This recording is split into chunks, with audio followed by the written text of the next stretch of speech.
Toyota se fait pirater et est contraint de suspendre complètement sa production. Oh mince alors. Toyota a été victime d'une cyberattaque massive qui le pousse à suspendre la production dans ses 14 usines japonaises ce mardi et durant toute la journée.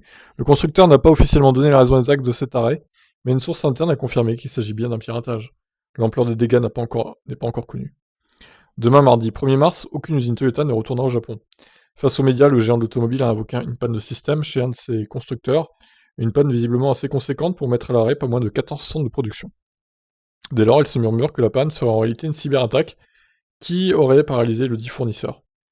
Interrogée par l'AFP, la firme Nippon n'a pas souhaité confirmer ces bruits de couloir, et s'est justifiée en expliquant qu'elle n'avait pas été ciblée. Néanmoins, une source proche du dossier a donné raison aux rumeurs. Il est vrai que nous avons été touchés par une forme de cyberattaque. C'est peut-être la Russie.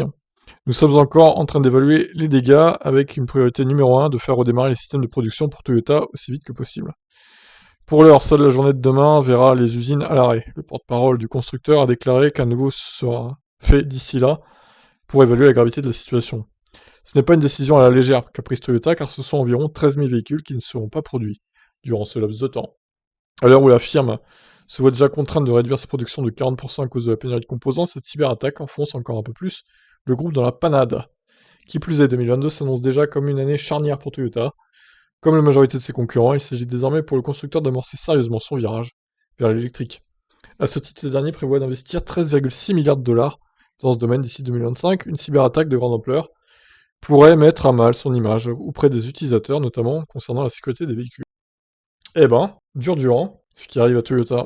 Bon, apparemment ils sont pas visés directement, mais bon, ça les pénalise quand même pas mal. Bon, et ils s'en remettront, hein, j'imagine, mais bon, c'est jamais très plaisant de subir une cyberattaque. Je vous laisse réagir. Ciao.